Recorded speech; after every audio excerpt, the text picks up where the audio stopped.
Okay, friends, welcome. Today we are going to see about this unit test 2 of standard 11th solution. Okay, so friends, જો હજુ સુધી તમે મારી ચેનલને subscribe ના કરી હોય તો સૌથી પહેલાં તમે આ કામ કરો, મારી ચેનલને સબસ્ક્રાઇબ કરો અને બેલ આઇકનને પ્રેસ કરી દો અને એને એક લાઇક તો બનતા યાર. Okay friends, so let's start. અને તમે આ વિડીયોના અંત સુધી જોશો તમને સહેલાઈથી સમજ પડી જશે કે કેવી રીતે આ પેપરનું આપણે સોલ્યુશન કરવાનું છે. પ્લસ તમને અમુક વસ્તુ પણ ખબર પડી જશે. અને આ મારી ચેનલ પર ફક્ત સોલ્યુશન નથી, પણ હું બધા જ એવા ગ્રામેટિકલ વિડીયો આટલા સહેલા કરીને મૂકવાનો છું કે જેથી કરીને તમે આવનાર બધા જ પેપર ઇઝીલી સોલ્વ કરી શકો. અને બીજા વિષયના પણ તમને આ પેપર બીજા વિષયના સોલ્યુશન પેપર પર તમને આમાંથી મળી શકશે. So let's start friends. Now પહેલાં છે true or false. Automated fabrication will not have a dramatical impact on society. આ ટોટલી ફોલ્સ છે, કેમ કે ઓટોમેટેડ ફેબ્રિકેશન વિલ હેવ, તો અહીંયા ટ્રુ અહીંયા ફોલ્સ આવશે. બરાબર, અહીંયા આવશે ફોલ્સ, એટલે એફ લખી દીધો, FALSE. TeleTouch lets you interact with your world with a touch from a distance. Touch from a distance. Okay, આપણે દૂરથી આપણા સાધનને ઓપરેટ કરી શકીએ, એના સાથે સંપર્ક જોડી શકીએ, તો it is true. Sunflower is an artificial flower. Okay, sunflower is an artificial flower, so it is true. Now abandon એટલે કઈ વસ્તુને ત્યાગ કરી દેવું, એટલે અહીંયા આવશે leave, LEAVE. તો બધાની પહેલાં જે સ્પેલિંગ જે છે આપણે અહીંયા એને આપણે રાઈટ આવશે. હવે એક્સપ્લોડ એટલે આવશે સર્ચ. બરાબર, એક્સપ્લોડ એટલે આવશે સર્ચ, એટલે શોધવું. બરાબર. Okay, let's go to the next question number 6. આપણામાં ફંક્શન્સ જોવાનું છે. Select the most appropriate language functions from the bracket and write them against the given sentence. Those he is weak, એ નબળો છે. હી વર્ક્સ એન્થુસિયાસ્ટિકલી, પણ એકદમ સ્ફૂર્તિથી કામ કરે છે. બરાબર, તો આમાં આવશે આપણું એક્સપ્રેસિંગ કોન્ટ્રાસ્ટ. બરાબર, આવશે expressing contrast. Okay, would you give me your mobile phone, alternative choice કે એક્સપ્રેસિંગ રિક્વેસ્ટ, તો અહીંયા આવશે expressing request. Okay, either Ruhi or Juhi will perform on the stage, એટલે એક જ બાકી છે હવે, expressing showing alternative choice. Okay મિત્રો. Okay, let's go further. Why have you started yoga, તમે યોગા કેમ સ્ટાર્ટ કર્યા? તો it is a gift of our ancestor. આ નથી આવશે. Every student in my school started yoga, આ પણ ન આવે.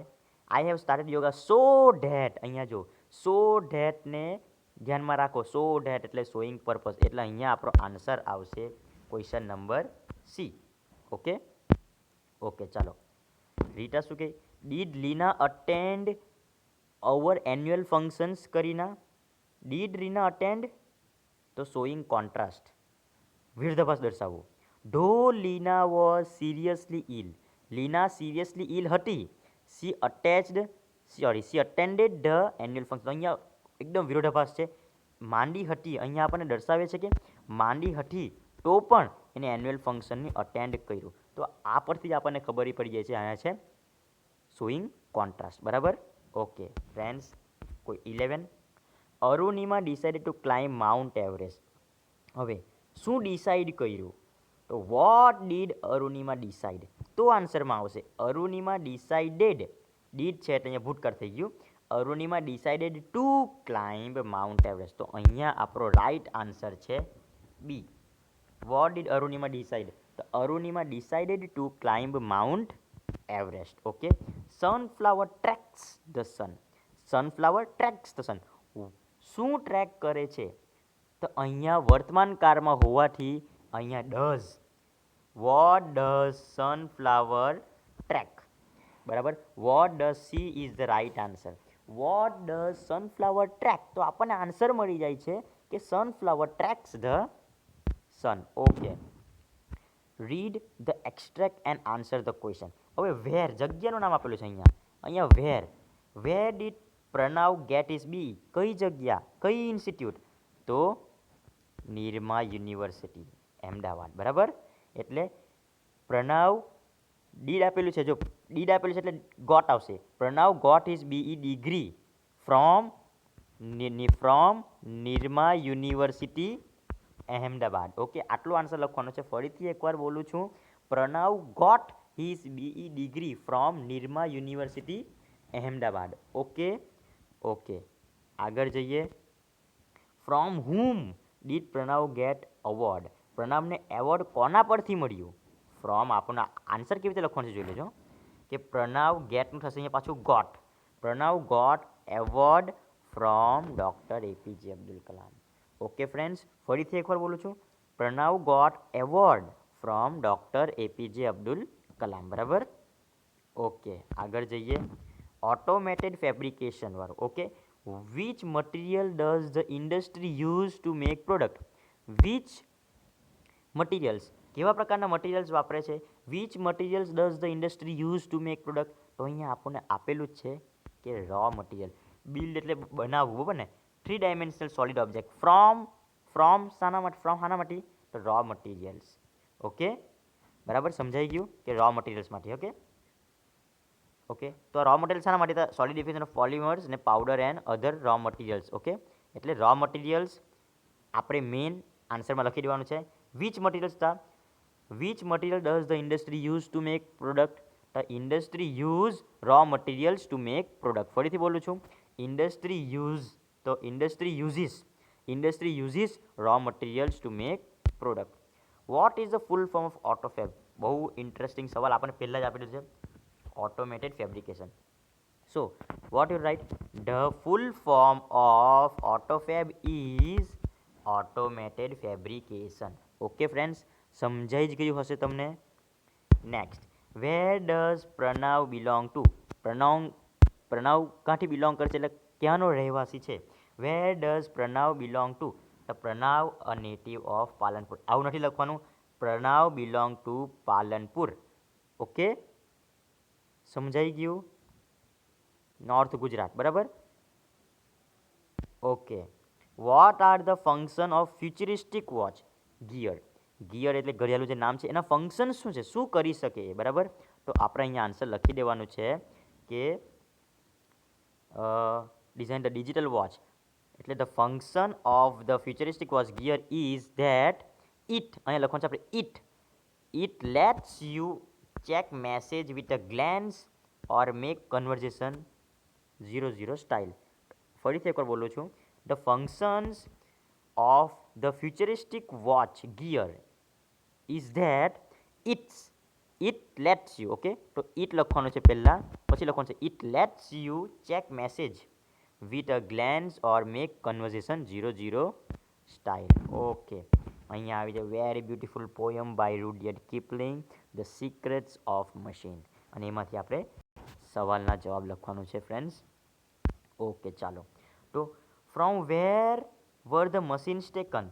The machines were taken from the ore bed and mine. બરાબર? તો બધાથી પહેલાં જો ટી કેપિટલ લખજો, આન્સર લખો તો ટી કેપિટલ લખજો. From where were the machines taken? The machines, okay, the machines were taken. Okay, the machines were taken. ફરીથી બોલું છું. The machines were taken from the ore bed and the mine. બરાબર? Okay, next question જોઈએ. What were done to design machine? શું કરવામાં આવે design કરવા માટે? તો આન્સર લખવાનું છે વોટ વેર ડન. તો શું શું કરવામાં આવે? મશીન્સ વર મેલ્ટેડ. ઓકે ઓકે, મેલ્ટિંગ કરવામાં આવે ને ફર્નન્સ એન્ડ ઓકે, મેલ્ટિંગ કરવામાં આવે, પછી કાસ્ટ, ધ્યાન આપજો, મેલ્ટિંગ, પછી કાસ્ટ, રોટ ને hammered to design. Okay, so machines are what were done to design a machine? તો to design a machine, answer લખવાનું છે આપણે to capital. To design a machine, machines are melted, cast, wrought and hammered. Okay, આ designer લખવાનું નથી. ફરીથી બોલું છું. To design a machine, machines were melted, cast, wrought and hammered. Understood? Okay, નેક્સ્ટમાં જઈએ. Okay, give two rhyming words from સ્ટેન્ઝા. Rhyming words આપણે આપવાનું છે. બરાબર ને?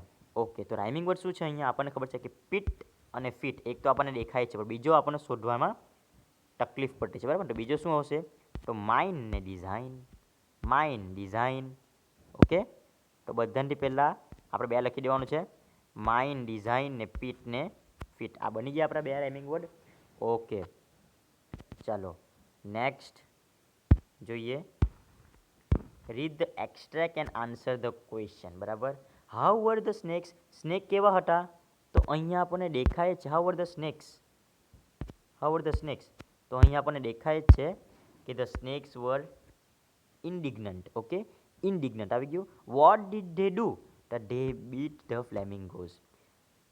હાઉ વર ધ સ્નેક્સ, તો આન્સર લખવાનું છે ધ સ્નેક્સ વર ઇન્ડિગ્નન્ટ ને what did they do? They beat the flamingos. સમજાઈ ગયું? ઓકે, નેક્સ્ટ ક્વેશ્ચન પર જઈએ આપણે. Where did flamingo go after snake bite? Flamingo ક્યાં જતા હતા? ઓકે, અહીંયા આપણને ખબર છે કે they ran to the lake. Flamingo ક્યાં જતા હતા? The bodies and legs were itching and got hot so they ran to the lake. તો આન્સર લખવાનું છે આપણે કે ધ ફ્લેમિંગોઝ, અહીંયા where did the flamingos go? The flamingo ગોનું થઈ જશે વેન્ટ, કેમ કે ડીડ એટલે ભૂતકાળ. Flamingo went to the lake. સમજ પડી ગઈ? Flamingo went to the lake after snake bite. સમજાઈ ગયો હશે મિત્ર? ફરીથી એકવાર બોલું છું. Flamingo went to the lake after snake bite. Okay, next જોઈએ. હા, why do the flamingos not go out of the lake? લેકથી બહાર કેમ નહીં નીકળે? અહીંયા આપણને આપેલું છે અહીંયા કે they don't go out of the lake because only the water can calm the pain. Okay, તો આપણે આન્સર લખવાનું છે flamingo does not go out of the lake because, શું લખવાનું છે? Flamingos does not go out of the lake because, ફરીથી બોલું છું, flamingos does not go, okay do not આવશે કેમ કે બહુવચન છે એટલે ડુ નોટ આવશે. Flamingos do not go out of the lake because they don't go out of the lake because અહીંયા આપેલું જ છે only the water can calm the pain cause by the